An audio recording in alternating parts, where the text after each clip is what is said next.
Nucleosome के अंदर हमारे पास हिस्टोन्स होते हैं, डीएनए होता है और H1 लिंकर होता है। तो इससे हमारे पास न्यूक्लियोसोम बनता है, जिसमें H1 होता है। H1 जो हिस्टोन होती है वो हमारे पास लिंकर होती है, लिंकर प्रोटीन है। देन हमारे पास होते हैं हिस्टोन्स होते हैं H2, H2A, H2B और H3, H4 हमारे पास हिस्टोन्स होते हैं। ये सारे मिलकर हमारे पास न्यूक्लियोसोम बनेगा। देन सेकंड आ जाती है वो कॉइल्ड होके हमारे सेकंड में आ जाता है हमारे पास 30 nm का क्रोमेटिन फाइबर। क्रोमेटिन फाइबर इसमें कि हमारे पास सोलेनॉइड बनता है और जिगजैग मॉडल बनता है। जैसे कि देख सकते हैं हम ये फर्स्ट वाला स्ट्रक्चर हमारे पास न्यूक्लियोसोम में। Then second is solenoid.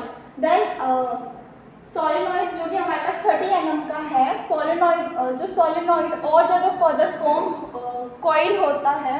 Then फिर हमारे पास वो लूप्स बना देता है, लूप्स बनाएगा। देन लूप्स जो होते हैं वो हमारे पास स्कैफोल्ड प्रोटीन्स के साथ अटैच रहते हैं।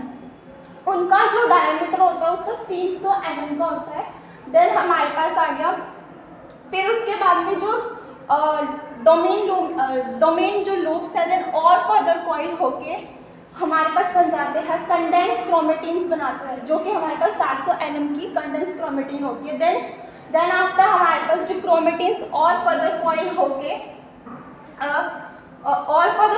हमारे पास क्रोमोसोम बन जाएगा। क्रोमोसोम हमें बेसिकली मेटाफेज में बिल्कुल क्लियर क्रोमोसोम का स्ट्रक्चर दिखता है, जो कि हमारे पास 1400 mm का है, नैनोमीटर। ये हमारे पास ये न्यूक्लियोसोम का स्ट्रक्चर है, जिसमें कि ये हमारे पास जो सर्कल नज़र आ रहा है वो हमारे पास हिस्टोन्स हैं। हिस्टोन्स इसमें होगा H2A, H2B और H3, H4। ये सारे इसके अंदर ही हिस्टोन्स होता है। ये जो हमें दिख रहा है ये होता है, ये वाला हिस्टोन ये H1 होगा, H1 जो कि हमारे पास लिंकर हिस्टोन है।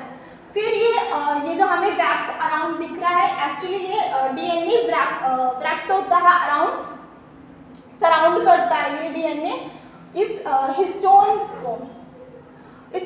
को। तो हमें पता है जो डीएनए होता है वो नेगेटिव चार्ज होता है और जो हिस्टोन हमारे पास पॉजिटिव चार्ज है। ये हमारे पास न्यूक्लियोसोम का ये स्ट्रक्चर है। फिर ये जो डीएनए पैकिंग की इसकी बायोलॉजिकल सिग्निफिकेंस क्या क्या है। ये जो डीएनए पैकिंग हो रही है, फर्स्ट होता है हमारे पास ये जो क्रोमोसोम की जो स्ट्रक्चर है उसको मेंटेन करके रखता है, स्टेबिलिटी को मेंटेन रखेगा। ये मतलब प्रिवेंशन करता है, यानी कि बचाता है उससे रिकॉम्बिनेशंस ना हो सीक्वेंस के बीच में। Then second is regulates the gene expression by epigenetic silencing, और रेगुलेट करेगा gene silencing, it's regulates the gene expressions को रेगुलेट करता है। Now the third is ensure proper segregation of a chromosome during cell division.